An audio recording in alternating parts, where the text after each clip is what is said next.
Assalamualaikum warahmatullahi wabarakatuh. Kami dari mahasiswa Universitas Hamzah Wadi, Prodi Penjas, ingin memperkenalkan diri. Yang pertama, Nama saya Muhammad Rafiki Asidiki. nama saya Muhammad Azhar Koni. Nama saya Ania Saufi. Nama saya Muhammad Taufik Rahmadi. Kami dari kelompok Jaya ingin membahas tentang pernikahan di bawah umur. Sekian dan terima kasih. Wassalamualaikum warahmatullahi wabarakatuh. Assalamualaikum warahmatullahi wabarakatuh. Kami dari mahasiswa Universitas Hamzah Wadi, Prodi Penjas, ingin menanyakan sesuatu hal kepada saudara.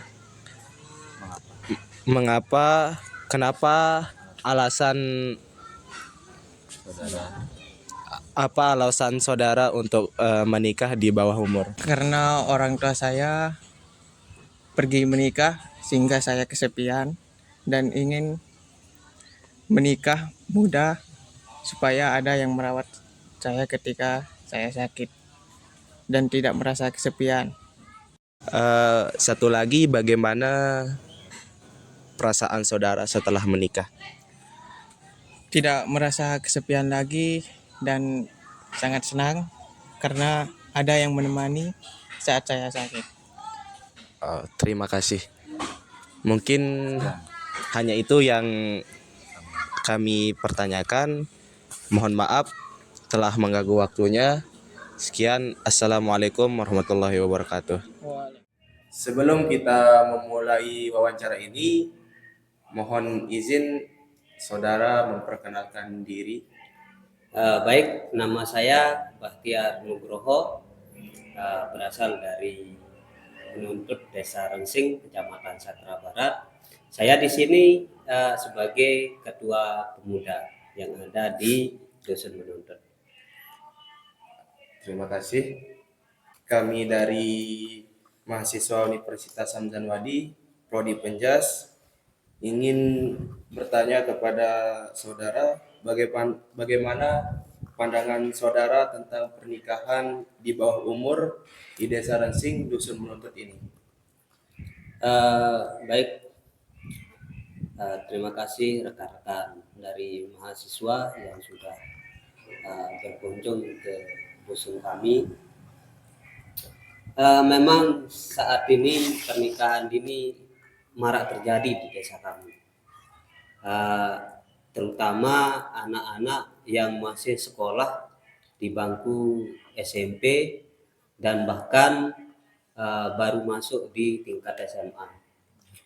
Tentu pandangan kami, pernikahan dini ini sangat merusak generasi bangsa. Kemudian pernikahan dini ini juga sebagai pemutus dari cita-cita, baik cita-cita orang tua maupun cita-cita dari bangsa dan negara untuk mencerdaskan masyarakat.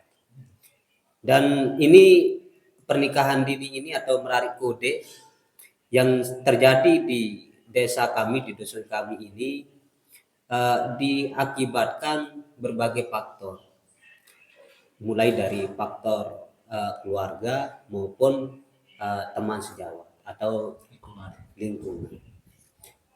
Dan tentu kami sebagai pemuda di sini bagaimana mengarahkan rekan-rekan atau teman-teman yang masih sekolah untuk melakukan berbagai banyak literasi atau pendidikan atau edukasi mengenai bagaimana dampak daripada pernikahan dini tersebut, yang dimana kebanyakan di sini itu teman-teman kita atau adik-adik kita yang sudah merarik kode ini atau pernikahan dini ini pernikahannya itu tidak lama, artinya seumuran jagung, lama besea. Baru pernikahannya itu 1-2 bulan bercerai. Nah, ini yang tidak dipikirkan oleh anak-anak kita atau adik-adik kita yang ada di sini. Dan kemudian pernikahan dini ini juga tentu menyusahkan banyak aparat, baik dari Kekadusan, kemudian KUA. Nah, ini artinya kalau anak-anak kita atau adik-adik kita di sini itu merari kode ini, tentu dia tidak akan bisa terbit yang namanya KK atau surat pernikahan.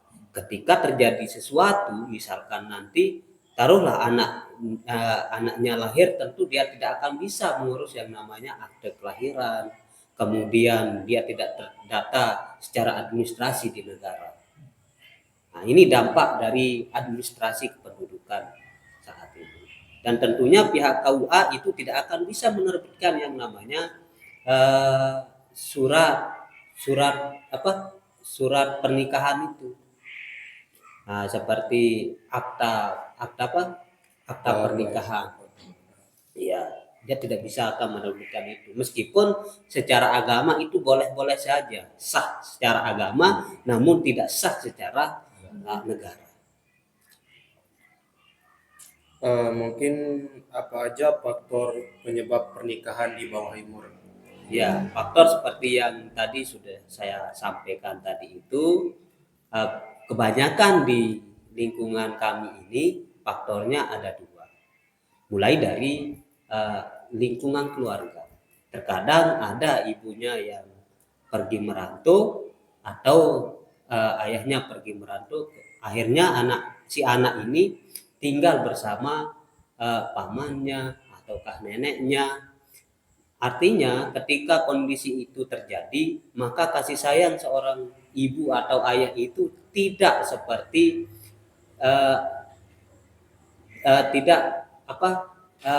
kasih sayangnya tidak seperti ayahnya ketika mereka ada di neneknya.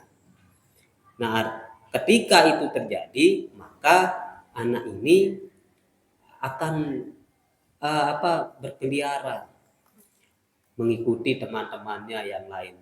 Kemudian faktor lingkungan juga menjadi salah satu penyebab banyaknya terjadi pernikahan ini. Teman bermain misalkan. Kemudian apalagi dengan saat ini ada handphone atau gadget, anak itu misalkan diam di rumah, di kamarnya. Nah, kita tidak tahu apa yang mereka perbuat melalui media sosial. Sekarang tidak kita bawa anak itu berkeliaran kemudian kita justice atau kita berpikir negatif. Bisa saja untuk saat ini anak itu lewat media sosial, dia video call atau mungkin chat dengan tiba-tiba anak itu dibawa kabur atau merari. Meskipun di lingkungan kami ini sudah menjamur mungkin ya, masalah internet atau media sosial lainnya. Dan kemudian faktor internalnya itu seperti tadi, selain dari keluarga, ternyata ada juga anak kita atau adik-adik kita yang di sini broken home. Broken home ini menjadi faktor yang paling utama terjadinya melalui kode. Nah, mungkin faktor broken home itu misalkan anak ini keinginannya dibelikan sepeda motor, kemudian tidak dituruti oleh kedua orang tuanya, akhirnya dia melakukan frustasi. Frustasi ya mungkin jalannya ada berbagai macam, salah satunya adalah menarik kode ini atau pernikahan dini. Nah, jadi kesimpulannya adalah dua, ada faktor internal dan ada faktor eksternal, lingkungan keluarga dan teman bermain atau lingkungan. Iya. Menurut saudara, apa dampak dari pernikahan di bawah umur ini? Ya, kembali lagi ke tadi ya. Pertama, dampaknya selain daripada administrasi, kemudian dari segi kehamilan. Tentu kalau anak ini misalkan mengandung,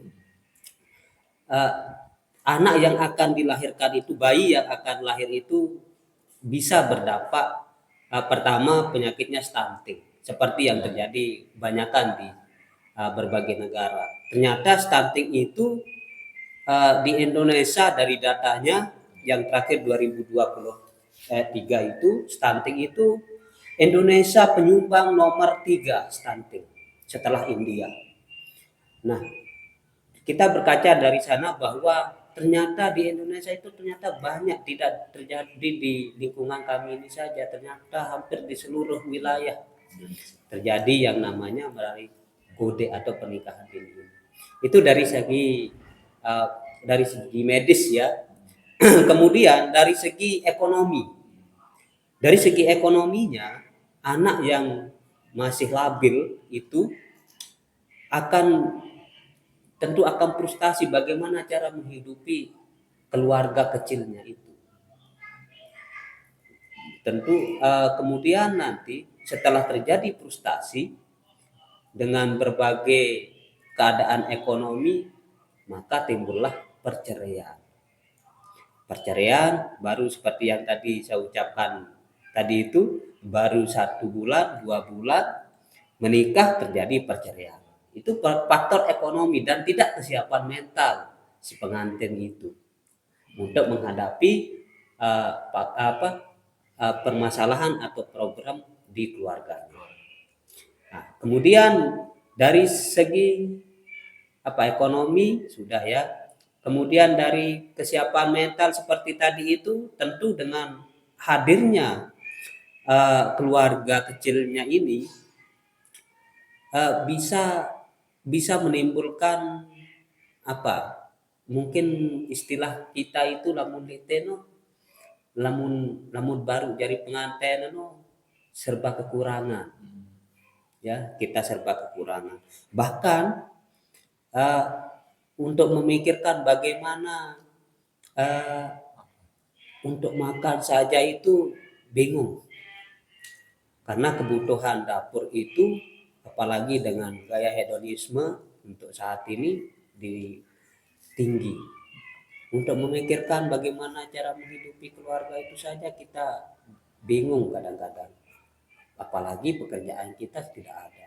Mau tidak mau akhirnya banyak dilakukan pekerjaan yang tidak halal, seperti mencuri kah, atau bahkan ada yang menjual barang-barang terlarang demi untuk menghidupi keluarga.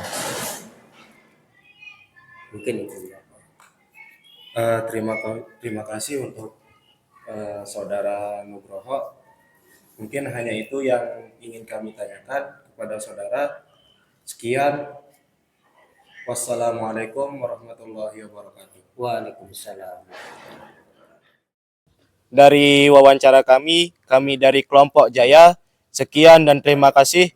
Wassalamualaikum warahmatullahi wabarakatuh.